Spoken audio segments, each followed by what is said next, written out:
Hello friends, स्वागत है आप सभी का विजुअल आईएएस के इस प्लेटफॉर्म पे। फ्रेंड्स, आप सभी को पता ही होगा कि आपकी जो यूपी पीसीएस के द्वारा कराया जाता है, जो आयोग के द्वारा आपका आरओ एआरओ का एग्जाम कराया जाने वाला है 2024 का आगामी, उसकी डेट लगभग संभावित है कि दिसंबर में आपका हो जाएगा। बट जब तक कंफर्मेशन न हो जाए तब तक हम लोग उसी डेट को लेकर के चलते हैं, क्योंकि क्या होता है कि जब एक पेपर थोड़ा सा टल जाता है तो आगे पीछे वो होता रहता है डेट। बट आप लोग यही मान करके चलेंगे कि जो आपका डेट है वो दिसंबर में ही तय है, और इसके लिए आप सभी लोग बहुत अच्छे से अपनी तैयारी भी कर रहे होंगे। और बहुत अच्छी अपॉर्चुनिटी है कि आप सभी लोग अगर आरओ एआरओ का पेपर भी दिए होंगे, जो पेपर कैंसिल हो गया था उसी का री एग्जाम है। तो इसमें क्या होगा कि जितने बच्चों ने फॉर्म भरा था उतना ही बच्चों को एग्जाम देना होगा, फिर से उसमें कोई नया फॉर्म आपसे नहीं भरवाया जाएगा। तो आपके पास एक अपॉर्चुनिटी है कि अगर आपकी तैयारी उस समय तक, उस एग्जाम तक थोड़ी सी अगर कमजोर रही हो तो आप उसको और भी बेहतर कर सकते हैं। आप लोगों को पता होगा कि जो यूपी पीसीएस का 2024 का पीटी का एग्जाम है वो भी अक्टूबर में होना तय है, कैलेंडर में ऐसा ही आया है। ठीक है। और उसके लिए मैंने एक दिन आप लोगों के लिए रणनीति भी शेयर किया था कि 100 दिनों की क्या रणनीति होनी चाहिए, और आशा करता हूं, उम्मीद करता हूं कि आप सभी लोगों को रणनीति भी पसंद आई होगी। उसी तरीके से मेरे प्यारे साथी याद रखिएगा, आज हम यूपी आयोग के द्वारा, जो आपका लोक सेवा, उत्तर प्रदेश लोक सेवा आयोग है, उसी के द्वारा जो एक और एग्जाम आपका आरओ एआरओ होना है, उसके लिए हम लोग क्या करेंगे, लगभग अंतिम 100 दिनों की रणनीति पे चर्चा करेंगे। और रणनीति पे चर्चा करने से पहले हम लोग क्या करेंगे कि थोड़ा सा यहाँ पे सिलेबस को समझने का प्रयास करेंगे। उसके बाद से मैं आप लोगों को बताऊंगा कि किस तरीके से कौन सी रणनीति अगर आप अपनाते हैं, किस किस सब्जेक्ट पे अगर आप अच्छे से काम कर लेते हैं तो आप शानदार स्थिति में होंगे। क्योंकि याद रखिएगा, जो आपका यूपी पीसीएस का पेपर होता है प्री का, और आरओ एआरओ का जो पेपर होता है प्री का, वो लगभग सेम होता है। बट थोड़ा सा क्या हो जाता है कि आरओ एआरओ वाले में आप क्वेश्चन देखने को आपको ये मिले होंगे कि थोड़ा सा उसमें हल्का सा डीप करके क्वेश्चन पूछ लिया जाता है। और आप लोगों में से इस बार जितने लोगों ने भी दिया होगा एग्जाम, इस बार आप लोगों ने देखा भी होगा कि लगभग 30 से 32 प्रश्न ऐसे आए थे जो कथन और कारण वाले प्रश्न थे। तो कहीं ना कहीं सबसे ज्यादा गंभीर बात लड़कों के लिए यही हो गई थी इस बार कि भाई टाइम कम होता है, 2 घंटे ही होते हैं, और उसमें 30 से 32 क्वेश्चन अगर आपके आ जा रहे हैं कौन से, कथन कारण के, तो इसे कैसे सॉल्व करना है, ये सारी रणनीतियों पे हम लोग चर्चा करेंगे। ठीक है फ्रेंड्स। तो अगर आप लोग अभी भी तैयारी कुछ भी नहीं किए हैं, एकदम बिल्कुल बिगनर हैं, और आप चाहते हैं कि आरओ एआरओ का एग्जाम आप क्लियर करें इस बार, तो अच्छे पोस्ट भी आए हुए हैं, काफ़ी संख्या में पोस्ट भी है, अभी और बढ़ने की संभावना भी है। तो आप अगर अभी से मेरी इस बात को मान करके इस वीडियो में जो मैं आपको बताऊंगा उतना अगर आपने फॉलो कर लिया, तो आप देखेंगे कि आप बहुत शानदार स्थिति में सफलता के करीब पहुंच जाएंगे। ये ध्यान रखिएगा। जैसा कि आप सभी को यहाँ मेरे पीछे एक देखिए, एक आपको डिजिटल बोर्ड पे एक यहाँ पे लिखा भी गया है कि यूपी आरओ एआरओ 2024 और 2024 में पास करने की अंतिम 100 दिनों की रणनीति। लगभग अगर आप अभी से देखें तो लगभग 120-125 दिन आपके पास पड़े हुए हैं। लेकिन याद रखिएगा, 120 दिनों की रणनीति हम शेयर नहीं करेंगे, हम 100 दिनों की रणनीति पर चर्चा करेंगे। और याद रखिएगा कि ये जो 100 दिनों की रणनीति है, इसमें आपको करना क्या होगा, एक काम करना होगा, अपने आप को कमरे में बंद करना होगा।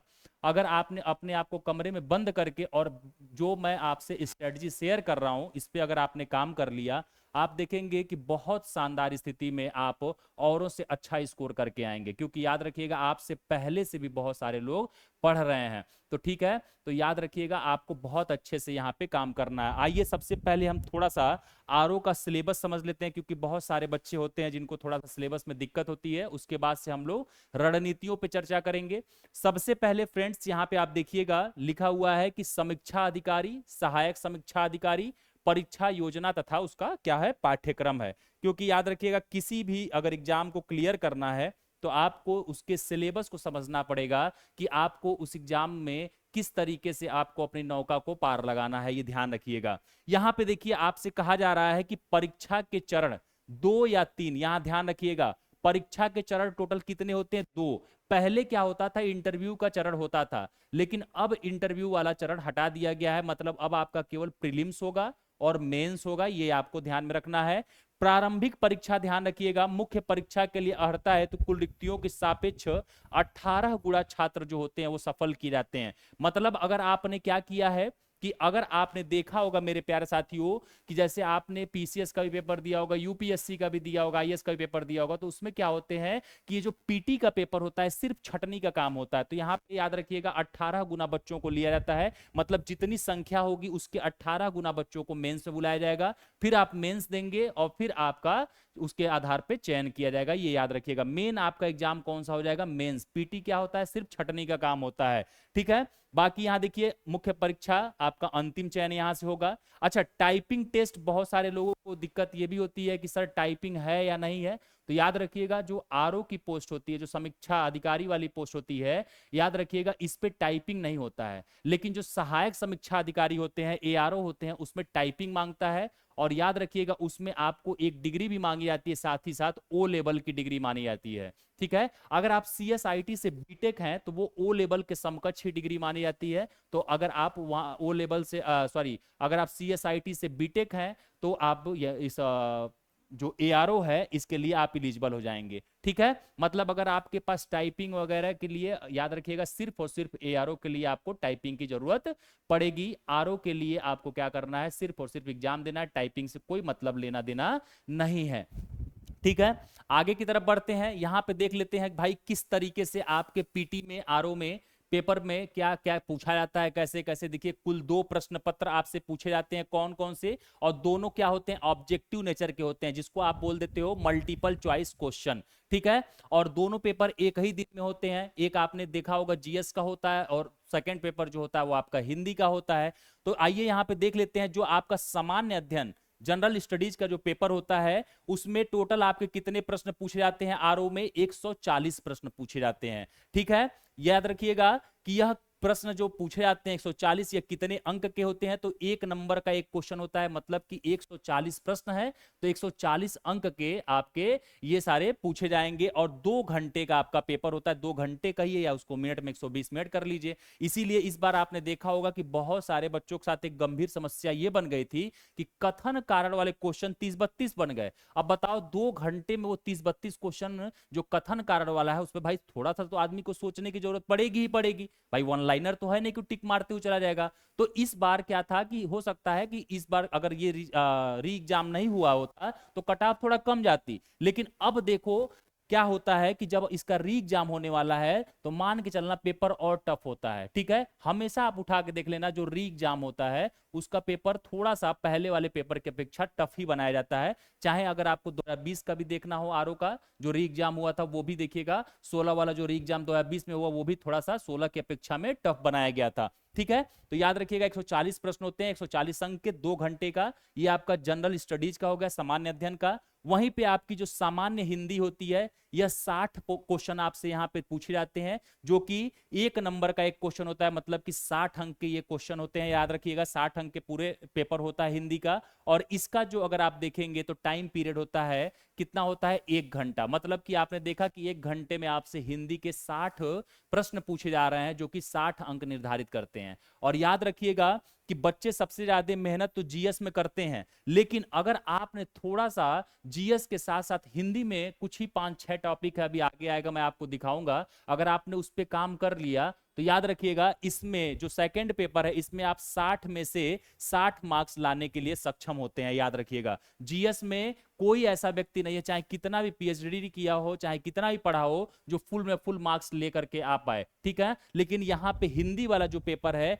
इसमें आपको 60 में 60 अंक मिल सकते हैं अगर आपने थोड़ा सा, अगर जीएस के आधा भी मेहनत कर दिया, जितना आप जीएस में मेहनत करते हो, तो आप यहाँ 60 में 60 पा सकते हो। ये एक स्कोरिंग होता है। और साथ ही साथ आप तो जीएस को मजबूत कर रहे हो, तो यहाँ पे लगभग आप 140 क्वेश्चन अगर हैं तो मान के चलो कि 115 से 120 का अगर टारगेट फिक्स करके चल रहे हो तो आपको कोई रोक नहीं सकता है, ठीक है। ये आपको यहाँ पे ध्यान रखना है। आइए देख लेते हैं कि जो आपके प्रारंभिक परीक्षा का पाठ्यक्रम होता है उसमें कौन कौन से सब्जेक्ट पूछे जाते हैं, थोड़ा सा ये भी आप लोग जान लीजिए। सबसे पहले देखिएगा सामान्य विज्ञान, मतलब कि देखिए हर सब्जेक्ट के आगे सामान्य लगा है, जनरल लगा हुआ है।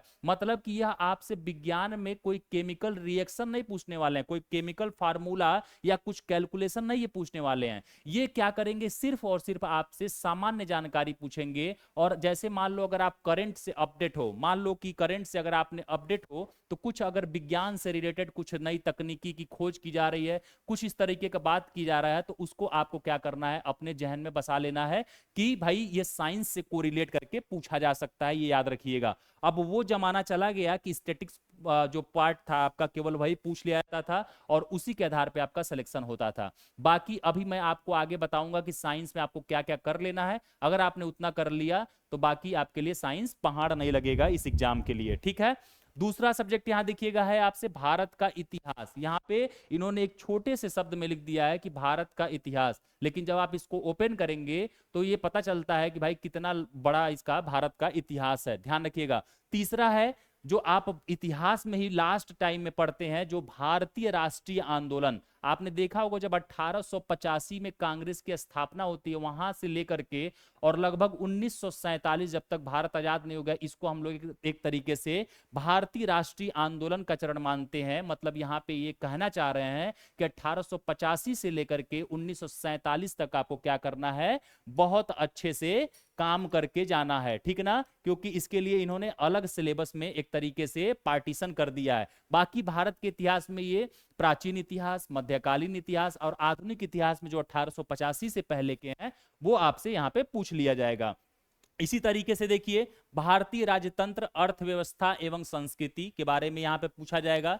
फिर जो आपकी भारतीय कृषि, वाणिज्य एवं व्यापार, फिर आप देखिएगा जनसंख्या, पर्यावरण, नगरीकरण, भारतीय परिप्रेक्ष्य में। मतलब आप देखिए आपका अगर आप यूपी पीसीएस की तैयारी कर रहे हैं और साथ ही साथ आप चाहते हैं कि आरओ एआरओ की हम तैयारी साथ में करें, तो ध्यान रखिएगा सिलेबस लगभग पीटी का दोनों का सेम ही होता है। अब यहां देखो भारतीय कृषि, कृषि से लगभग 4 से 5 प्रश्न आपसे यूपी पीसीएस में भी पूछे जाते हैं और आरओ एआरओ में भी पूछ ले जाते हैं। वहीं आप देखेंगे तो जो आपका जनसंख्या और आपका इन्वायरमेंट और आपका जो यहाँ पे क्या है कि जो आपकी जनगणना होती है, इस जनगणना से भी 4-5 प्रश्न आपको हमेशा देखने को मिलेंगे। तो दो अभी तक आपकी जो 2011 की जनगणना है वही पूछी जा रही है, क्योंकि अभी लेटेस्ट जो जनगणना हो रही है अभी उसका कोई एक तरीके से रिजल्ट नहीं आया है, जिस वजह से अभी आप उसके आधार पे कोई चीजों को उत्तर नहीं दे सकते। हाँ, जब आपका मान लीजिए जो लेटेस्ट जनगणना आ जाएगी जो प्रति 10 वर्ष पे जारी की जाती है, तो आप फिर क्या करेंगे, 2011 वाले को कम पढ़ेंगे फिर लेटेस्ट वाले को पढ़ेंगे। तो अभी आपको 2011 की जनगणना के साथ ही आपको क्या करना है, काम करना है। उस पर भी मोटा मोटा आपको थोड़ा सा भारत के परिप्रेक्ष्य में और उत्तर प्रदेश के परिप्रेक्ष्य में आपको जनगणना में थोड़ा थोड़ा आपको देख लेना है, ताकि आपसे वहां से अगर क्वेश्चन पूछा जाए तो आप बता सकें, ठीक है। अच्छा, जैसे मान लो कभी कभी क्या होता है कि जनगणना में जैसे मान लो कोई चीज है, कोई कैलकुलेशन वहां 33,343 मान लो है, ठीक है, सपोज दैट।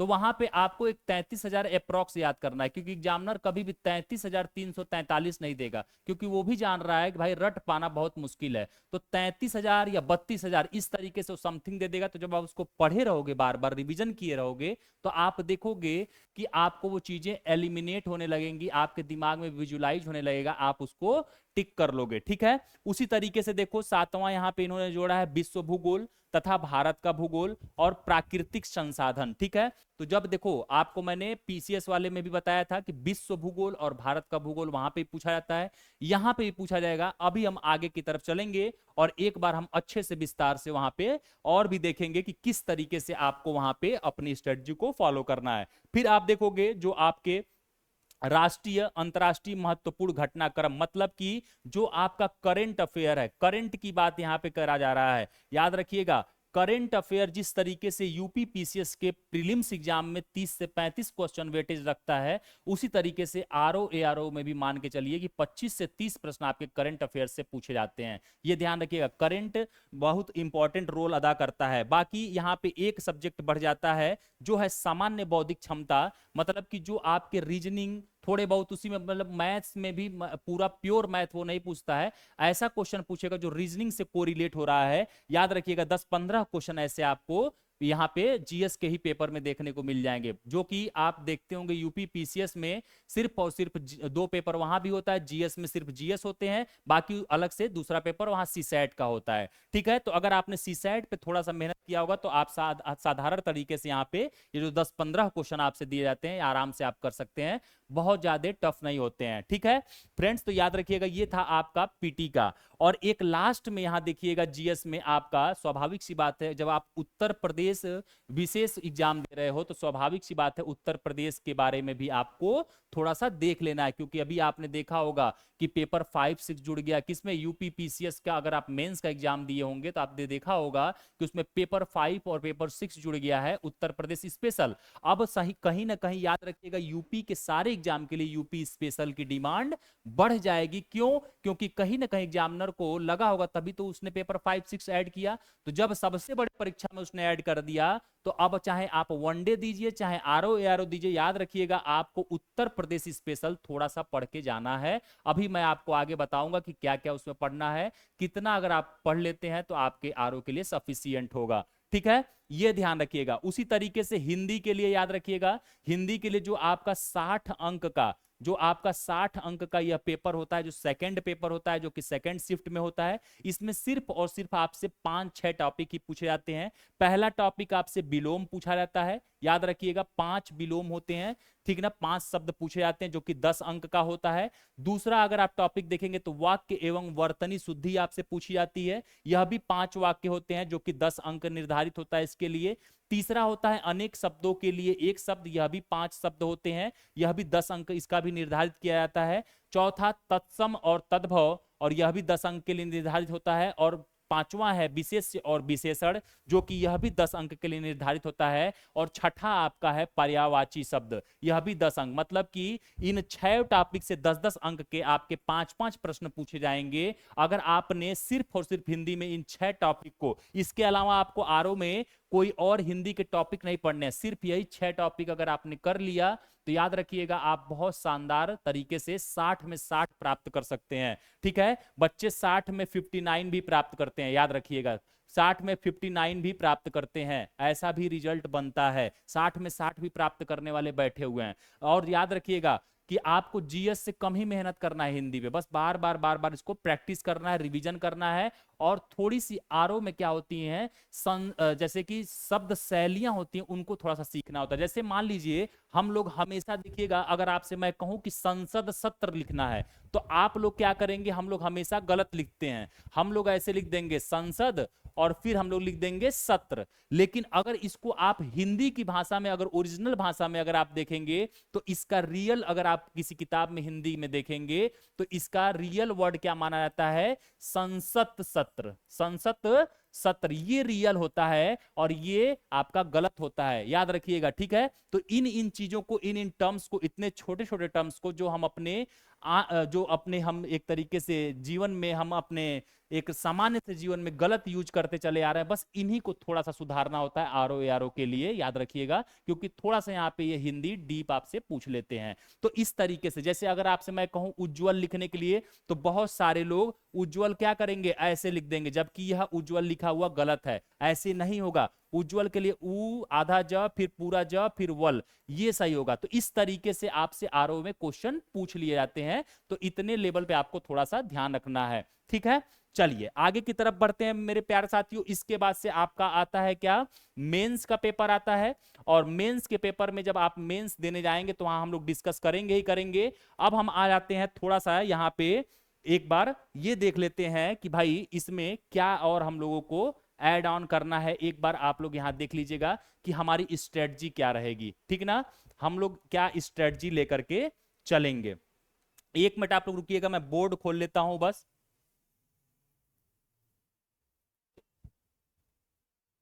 चलिए बोर्ड ओपन हो गया। अब एक बार हम लोग क्या करेंगे, मोटा मोटा जो भी सब्जेक्ट का वेटेज इस एग्जाम में होता है उसको एक बार हम लोग यहाँ पे देखने का प्रयास करेंगे। ठीक है, चलिए मेरे प्यारे साथियों यहाँ पे आप लोग नोट डाउन करते चलिएगा, एक बार आप लोग अच्छे से इसको कर लीजिएगा। जैसे देखो, अगर मान लो यहाँ पे आपसे एक मोटा मोटा अगर आप देखेंगे तो अभी आपने क्या देखा कि अगर हम एक तरीके से कह सकते हैं कि भाई यहाँ पे आपसे एक सब्जेक्ट पूछा जाता है जो होता है हिस्ट्री, ठीक ना। चलो अभी हिस्ट्री में हम लोग कैटेगराइज कर लेंगे। फिर सेकंड सब्जेक्ट आपने देखा कौन सा, पॉलिटी, ठीक है। थर्ड सब्जेक्ट आपने कौन से देखा, तो यहां पे आपने देखा जियोग्राफी, और साथ ही साथ यहां पे इन्वायरमेंट लगा दीजिएगा, ठीक है। उसी तरीके से फिर आप आगे गए तो आपने देखा था कौन सब्जेक्ट आपसे पूछा गया, तो करेंट अफेयर, ठीक है। इसको भी नोट डाउन कर लीजिएगा। करेंट अफेयर्स आपने देखा। फिर आपने देखा कि यूपी स्पेशल भी आपके लिए कुछ यहां पे वेटेज रखता है, यूपी स्पेशल भी यहां पे। फिर आपने देखा कि यहां पे जो आपका क्या है, कि जो यहाँ पे आपकी जनगणना, कृषि, ये भी आपका एक इसमें एक अहम योगदान रखता है, तो इसको लास्ट में लिख लीजिएगा, जनगणना और कृषि एक साथ, ठीक है।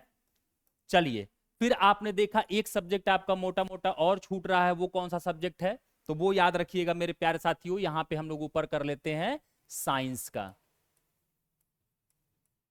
ठीक है। अब चलो देखो इसको किस तरीके से इन सारे सब्जेक्ट को आपको लेकर के चलना है, ये थोड़ा सा आपको यहाँ पे ध्यान रखना पड़ेगा, ठीक है। एक मिनट रुकना, बस पेन बदल लेता हूं, फिर आप लोग इसको करना। अब देखो यहां पे आपसे साइंस, साइंस इन्होंने एक लिख दिया है कि भैया हम एक क्या करेंगे, आपसे सामान्य विज्ञान पूछेंगे। अच्छा चलो ठीक है। अब जब आप सामान्य विज्ञान, मान लो एक सामान्य सी बुक अगर आप घटना चक्र उठाते हो, तो आपने देखा होगा उसमें आपके कौन कौन से टॉपिक होते हैं, फिजिक्स होता है, केमिस्ट्री होती है, और फिर आपका उसमें क्या होता है, बायोलॉजी होता है, ठीक है। अब यहां देखना कि देखो जब आप बिहार का कोई एग्जाम दोगे, जब आप बीपीएससी का एग्जाम देते हो, तो वहां पे ये जो फिजिक्स और केमिस्ट्री है इनका वेटेज बढ़ जाता है, इनके क्वेश्चनों का। बायोलॉजी के क्वेश्चन थोड़ा कम आते हैं। लेकिन यूपी में अगर आप यूपी पीसीएस का एग्जाम दे रहे हो, या आरओ का एग्जाम दे रहे हो, या यूपी का कोई और सा भी एग्जाम दे रहे हो, तो वहां पे ये जो आपके बायोलॉजी वाले क्वेश्चन है मेरे प्यारे साथी, यह बायोलॉजी वाले क्वेश्चनों की संख्या क्या हो जाती है, बढ़ जाती है। और लगभग आप देखोगे तो यहां से 20 से 22 प्रश्न बायोलॉजी से ही आपसे पूछ लिए जाते हैं, और बाकी एक एक दो दो प्रश्न आपसे फिजिक्स और केमिस्ट्री से। अब देखो आपको करना क्या है, फिजिक्स और केमिस्ट्री में आपको घटना चक्र उठाना है। घटना चक्र में आप देखोगे, जैसे नहीं देखे होगे कि एक सामान्य सी अपने जीवनचर्या में जो हम चीजों को यूज कर रहे हैं वही आपसे पूछ लिया जाएगा। जैसे आपसे पूछेगा आकाश नीले क्यों होते हैं, बिजली कैसे तड़प वो गरजती है, ठीक है।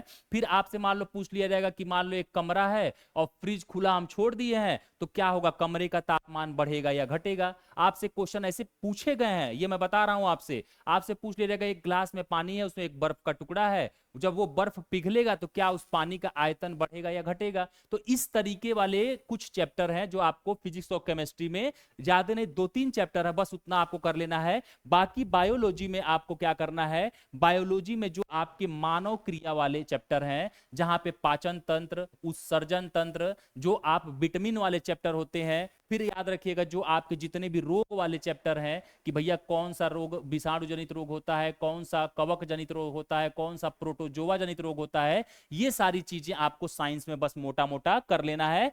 पाचन क्रिया को कर ही लेना है, बाकी उत्सर्जन तंत्र वो तो वाला कर लोगे। बाकी बायोलॉजी के सारे चैप्टर को छोड़ देना। इतना अगर कर लिया, उतने पे रिवीजन कर लिया, आप देखोगे बहुत शानदार स्थिति में आपके क्वेश्चन बनने लगेंगे, ठीक है। सेकंड आप देख लो हिस्ट्री। हिस्ट्री देखो मेरे प्यारे साथी, यहां क्या होता है कि जब आप यूपी पीसीएस का एग्जाम देते हो तो वहां पे मॉडर्न हिस्ट्री का रोल बहुत ज्यादा हो जाता है। लेकिन आरओ में आप देखना कि आरओ में क्या होता है कि यहां पे आपका जो एंशिएंट हिस्ट्री होती है, याद रखना, जो एंशिएंट प्लस याद रखिएगा जो आपकी मिडिवल हिस्ट्री होती है, यह इसके भी वेटेज यहाँ पे थोड़ा सा देखने को मिलते हैं। लगभग आप देखोगे तो 10-11 प्रश्न आपको यहाँ से देखने को मिलते हैं। अब आपको यहाँ पे करना कुछ नहीं है, घटना चक्र उठाना है। घटना चक्र में जैसे मान लो आपने देखा होगा कि एंशिएंट में कौन कौन से इंपॉर्टेंट आपके टॉपिक है, जैसे आपने देखा होगा कि सिंधु घाटी सभ्यता, फिर आपका मौर्यन इंपायर, आपके फिर बौद्ध धर्म, जैन धर्म, ठीक है, गुप्त काल, गुप्तोत्तर काल। तो ये जो कुछ इंपॉर्टेंट एरिया है इन्हीं पे बस आपको काम करना है, बहुत ज्यादा आपको फालतू का नहीं पढ़ना है। इसी तरीके से मिडवल में आप जाओगे तो मिडवल में आपको सल्तनत काल के पांचों वंश देख लेना, ठीक है, और मुगल काल को देख लेना, बस यही दो सफिशियंट होते हैं।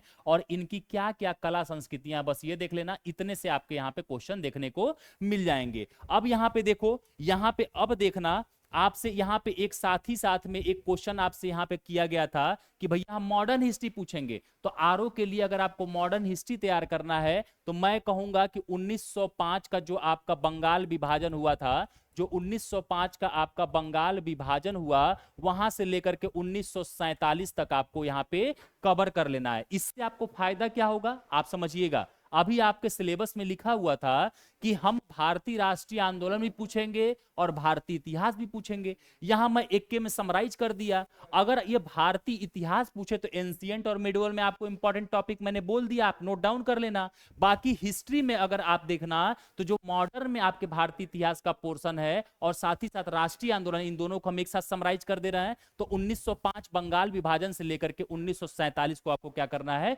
घटना चक्र से कर रहे हो तो उसको काफी अच्छे से कर लेना। अगर किसी बुक से करना हो तो किसी बुक से कर लेना, यहीं से आपको प्रश्न देखने को मिलेंगे, ठीक है। अच्छा, एक चीज और कर सकते हो आप यहाँ पे, जो आपके प्रथम आंग्ल मैसूर युद्ध, द्वितीय आंग्ल मैसूर युद्ध, ठीक है, फिर इसी तरीके से आंग्ल मराठा युद्ध हुए जो कर्नाटक के 3 बार हुए, इन चारों को आपको देख लेना है, क्योंकि यहाँ पे हिस्ट्री में मैच द फॉलोइंग आपसे क्वेश्चन यहाँ से पूछ लिए जाते हैं। तो अगर आपने इतना कर लिया हिस्ट्री में तो आप देखोगे कि आपके सारे क्वेश्चन आराम से पीवाईक्यू भी बन जाएंगे और जो आप टेस्ट सीरीज लगाओगे वो भी बन जाएंगे। अच्छा, पॉलिटी में क्या करना है, पॉलिटी में कुछ नहीं करना है। पॉलिटी में बस एक कान खोल करके सुन लो कि सीधे और सीधे आपको क्या करना है, यहाँ पे घटना चक्र की जो किताब है, घटना चक्र की जो पॉलिटी की किताब है, इसको आपको काफी अच्छे से पढ़ना है। अच्छा, याद रखना पॉलिटी में लगभग आपको आर्टिकल 1 से लेकर के आर्टिकल 100 तक आपको रटा होना चाहिए। अगर आप आर्टिकल 50 के बाद थोड़ा बहुत डगमगाते हो तो कम से कम 1 से लेकर के 50 तक कोई सपने में भी पूछे तो आप उसको बताने की स्थिति में रहो, इतना तगड़ा आपको तैयार होना चाहिए, ठीक है। अभी बताऊंगा आगे क्यों। आर्टिकल मैंने एक बता दिया, ये मोटा मोटा नोट कर लो। फिर उसके बाद 100 के बाद से निर्वाचन आयोग, वित्त आयोग, इस तरह से जो इंपॉर्टेंट होंगे वो आप देख लेना, ठीक है। फिर आपको करना क्या है, यहां पे जब आप पॉलिटी में एंट्री कर रहे हो तो अब आपको यहां पे एक टॉपिक मिलता है आपका, कौन सा, मूल अधिकार। मूल अधिकार पे आपको सबको अच्छे से काम करना है, क्योंकि अगर आप देखोगे तो यूपी पीसीएस में विगत 26 वर्षों में लगभग 365 क्वेश्चन मूल अधिकार से पूछे गए हैं। और ऐसा कोई सा भी क्वेश्चन नहीं होता है जिस एग्जाम, ऐसा कोई सा भी एग्जाम नहीं होता है जिसमें मूल अधिकार से क्वेश्चन ना आए। तो देखो, याद कर लेना, एक एक पॉइंट नोट कर लेना। आपको प्रस्तावना देख लेनी है, क्योंकि प्रस्तावना से भी क्वेश्चन फंसा दिया जाता है, आपसे पूछ लिया जाता है कै प्रकार की स्वतंत्रता, कै प्रकार की न्याय, कै प्रकार की बंधुता की बात की गई है। फिर आपको मूल अधिकार देख लेना है, फिर आपको उसी तरीके से राज्य के नीति निदेशक तत्व तो देख लेना है, फिर आपको मौलिक कर्तव्य जो आपके 42वें संविधान संशोधन में जोड़े गए, जो स्वर्ण सिंह समिति की सिफारिश पे, ये आपको क्या करना है, एक मोटा मोटा 11 मौलिक कर्तव्यों को बस पढ़ लेना है। वो क्या करेंगे, आपसे एक ऑप्शन दे देंगे कि बताइए निम्नलिखित में से कौन मौलिक कर्तव्य में शामिल नहीं है, 4 ऑप्शन दे देंगे। तो आप उसको रटने का प्रयास मत करना, बस बार बार पढ़ना। इसीलिए मैं आपसे क्या कर रहा हूं, आर्टिकल 1 से लेकर के आर्टिकल 50 तक आपको रटा होना चाहिए। फिर आपको राष्ट्रपति देख लेना है, संसद देख लेना है, संसद के सारे सत्र किस तरीके से चलते हैं, संसद की समितियां किस तरीके से काम करती हैं, ये आपको देख लेना है। फिर राज्यों में आपके विधानमंडल किस तरीके से काम करते हैं, ये मोटा मोटा देख लेना। बाकी आपको यहाँ पे क्या करना है, न्यायालय में आपको उच्च न्यायालय और यहाँ पे सर्वोच्च न्यायालय के बारे में थोड़ा सा पढ़ लेना, उनके अधीनस्थ न्यायालयों के बारे में पढ़ लेना है। अगर आपने इतना कर लिया, उसके बाद आप देखेंगे कि शानदार स्थिति में होंगे। 2-3 चीजें और आपको करनी है, पंचायत कर लेना है, नगर पालिका को कर लेना है, ठीक है। फिर आप देखेंगे कि अभी जैसे देखिए, अभी एक लेटेस्ट एग्जाम हुआ था बीपीएससी का, उसमें सीडीपीओ का हुआ था। उसमें पूछा गया था कि पंचायत के जो 29 विषय शामिल हैं, उस 29 विषयों में से यहाँ पे एग्जामिनर ने क्या किया था कि निम्नलिखित में से कौन कौन पंचायत के विषय में शामिल हैं। तो वो 29 विषय पूछ लिए गए थे। तो इसीलिए मैं कह रहा हूं पीवाईक्यू को भी साथ में साथ आपको देखते चलना। इतना अगर आपने कर लिया तो पॉलिटी आपकी कंप्लीट हो जाएगी। और साथ ही साथ आपको करंट में इंटरनेशनल लेवल पे देखना है कि क्या कुछ आईआर में भी कुछ काम का है, क्या हमारे पॉलिटी से जो कनेक्ट हो रहा है, जो हमारे पॉलिटी में पूछा जा सकता है। क्योंकि एग्जामिनर अब बहुत चतुर हो गया है, अब वो क्या कर रहा है कि जान रहा है कि बच्चा तो करंट अफेयर पढ़ा ही होगा, तो करंट अफेयर पढ़ा होगा तो उसको पॉलिटी से कनेक्ट करके वो पूछ लेगा, तो थोड़ा सा वहां पे आपको जागरूक होकर के थोड़ा सा चीजों को कर लेना जब आप करंट पढ़ोगे तो, ठीक है। उसी तरीके से आप देखो ज्योग्राफी इन्वायरमेंट आ जाता है, इसमें क्या होता है, इसमें देखना आपसे यहां पे सबसे पहले अगर हम ज्योग्राफी की बात करें तो यहां पे इंडियन प्लस वर्ल्ड दो यहां से आपसे पूछा जाता है, एक आपका भारत का भूगोल, एक आपका विश्व का भूगोल। अब भारत के भूगोल में याद रखना यहां पे भारत के भूगोल का वेटेज लगभग 80% होता है, और 20% सिर्फ और सिर्फ किसका वेटेज होता है, विश्व के भूगोल का। और विश्व का भूगोल जब आप करंट पढ़ रहे हो, एक साल का तो करंट आपने कवर किया ही होगा, तो आपको करना क्या है कि मान लो किन्हीं दो देशों के बीच में युद्ध हो गया या किन्हीं दो देशों के बीच में विवाद हो गया, तो आपको उनकी स्थिति को देख लेना, उनके लोकेशन को अपने मैप पे देख लेना है, उनकी राजधानी कौन सी है, उनसे सटे हुए कौन कौन से अगर मरुस्थल है वो देख लेना है, कौन कौन से पर्वत पठार हैं वहां पे ये देख लेना है, या कौन कौन से सटे हुए वहां पे महासागर लगे हैं या कोई वहां पे झील है इंपॉर्टेंट, ये आपको क्या करना है, खुद मैप पे काम करना है। तो आपको वर्ल्ड ज्योग्राफी अलग से पढ़ने की जरूरत ही नहीं पड़ेगी, आपको करना क्या है, मैपिंग आपने पढ़ा ही होगा, नहीं पढ़े होंगे तो आप पढ़ लीजिएगा, जो भी आपके महाद्वीप हैं उनके बारे में थोड़ा थोड़ा जान लीजिएगा, और उसके बाद से आपको करंट के हिसाब से इसको एटलस, स्टूडेंट एटलस ले लीजिएगा, उस पर आप काम कर लेंगे तो आप देखेंगे कि जो आपकी वर्ल्ड ज्योग्राफी है बहुत बेस्ट हो जाएगी। और ये वर्ल्ड ज्योग्राफी जो आप इस तरीके से जो मैं तरीका बता रहा हूं, ये आपको यूपीएससी तक में सफलता दिला देगा, याद रखिएगा यूपीएससी तक के क्वेश्चन आपको सॉल्व हो जाएंगे। अच्छा, इंडियन ज्योग्राफी में आप देखो क्या करना है, यहां देखो फिजिकल उजिकल का बहुत महत्व नहीं है, फिजिकल ज्योग्राफी बहुत ज्यादा नहीं पढ़ना, वो मेंस का पार्ट है, वो पीसीएस में पूछा जाता है, ठीक है।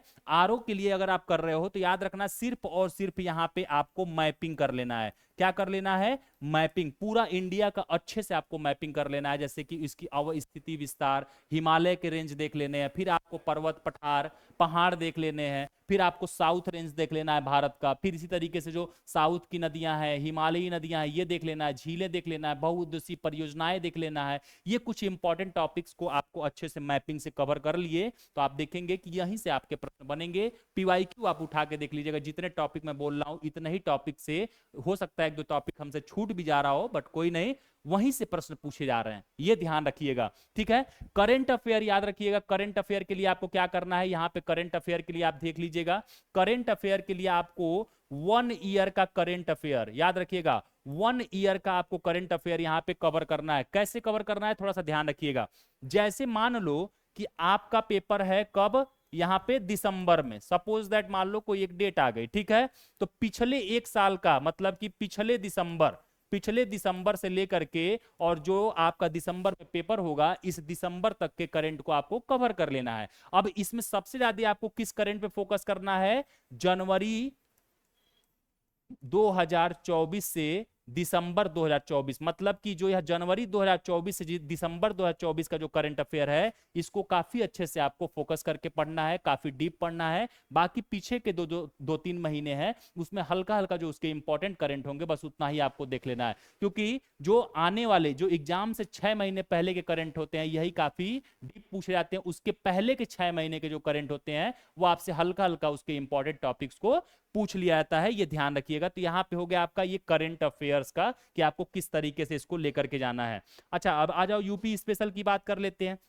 यूपी स्पेशल में जिस तरीके से आपको मैंने बताया कि भारत की मैपिंग आपको करना है जिससे आपकी भारत का भूगोल तैयार हो जाएगा, उसी तरीके से आपको यूपी का एक मैप लेना है और एक अच्छी सी किताब लेना है, उसमें यूपी की अवस्थिति देख लेना है भाई किन किन राज्यों से यूपी सीमा बना रहा है, किस किस इंटरनेशनल से सीमा बना रहा है देश से, या किस देश से सीमा बना रहा है, ये सारी चीजों को देखना है। फिर यूपी में जैसे आपने देखा 75 जिले हैं, इन 75 जिलों की एक स्थिति मोटा मोटा मैपिंग कर लेना है कि कौन कौन से जिले कहाँ कहाँ पे हैं, इस तरह से मोटा मोटा। फिर कौन कौन सी नदियां यूपी से हमारे बहती हैं, कौन कौन सी सहायक नदियां बहती हैं, क्या कोई पर्वत पठार भी है क्या यहाँ पे, इस तरीके का। तो ये सारी चीजें, हिमालय का जैसे आप देखेंगे कि जो शिवालिक रेंज है, मान लो कि यह आपका यूपी है तो ये शिवालिक रेंज पूरा यहाँ आप देखेंगे कि हिमालय का जो निचला सतह शिवालिक रेंज है ये यूपी होते हुए बिहार तक गया है, ठीक ना, जिसको आप तराई का बेल्ट कहते हैं, ठीक ना। तो याद रखिएगा इस तरीके से आपको मैपिंग यूपी में काम कर लेना। फिर यूपी में आपने देखा होगा अभी लगभग 4-5 वर्ष पहले 1 डिस्ट्रिक्ट 1 प्रोडक्ट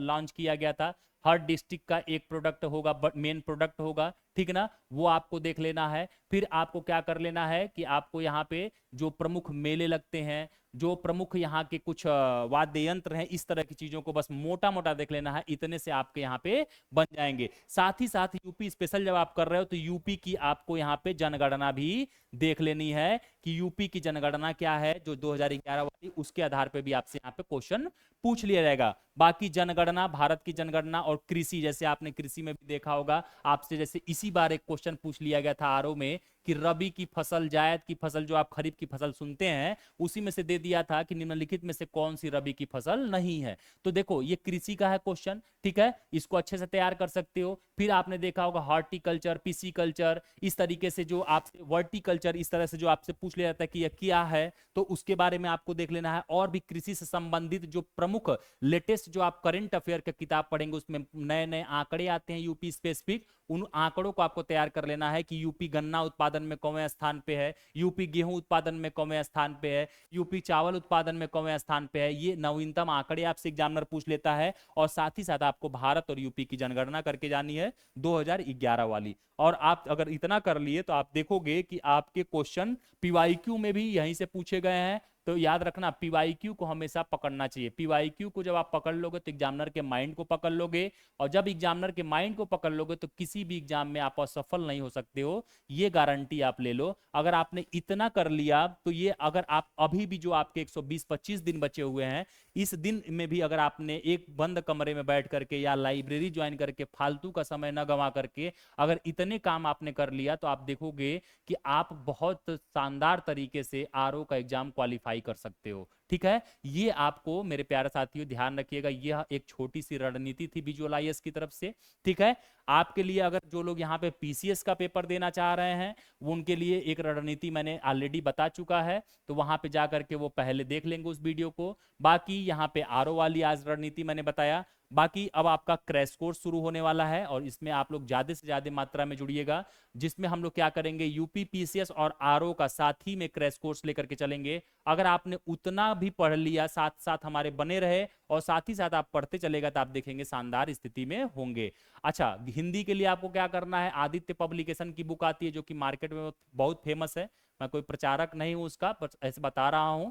और घटना चक्र का भी आता है, तो आपको जो अच्छा लगे उसको आप कर सकते हो। अगर आपके पास मान लो कि हरदेव बहादुर की किताब पढ़ने का टाइम नहीं है भाई, बहुत मोटी किताब है, तो आप यहाँ से आदित्य पब्लिकेशन और ये घटना चक्र से लेकर के, और आप यहाँ पे क्या कर सकते हो, उसको प्रैक्टिस कर सकते हो, और वहां से आप 60 में 60 प्रश्न पा सकते हो आराम से। बाकी जीएस के लिए आप जैसे मेहनत करो वैसे ही करो, घटना चक्र को फॉलो करो, पीवाईक्यू को पढ़ो, और साथ ही साथ जितने इंपॉर्टेंट टॉपिक्स मैंने बताया इनको कवर कर लो। आपका जीएस नहीं रुकने वाला है, याद रखिएगा, इस बार आप सफल हो जाएंगे अगर आपने इतनी बातों को मान लिया तो। ठीक है फ्रेंड्स, तो आज हमारा जो ये वीडियो है यहीं पे समाप्त होता है। बाकी हम अब एक नए क्लास में फिर से मिलेंगे आपसे, same time same channel, break के बाद, यूपी पीसीएस और आरओ एआरओ के क्रैश कोर्स के साथ। तब तक के लिए धन्यवाद, यहीं पे हमारी क्लास एंड होती है। थैंक यू, वीडियो को बहुत स्नेह और प्यार जरूर दीजिएगा। Thank you so much.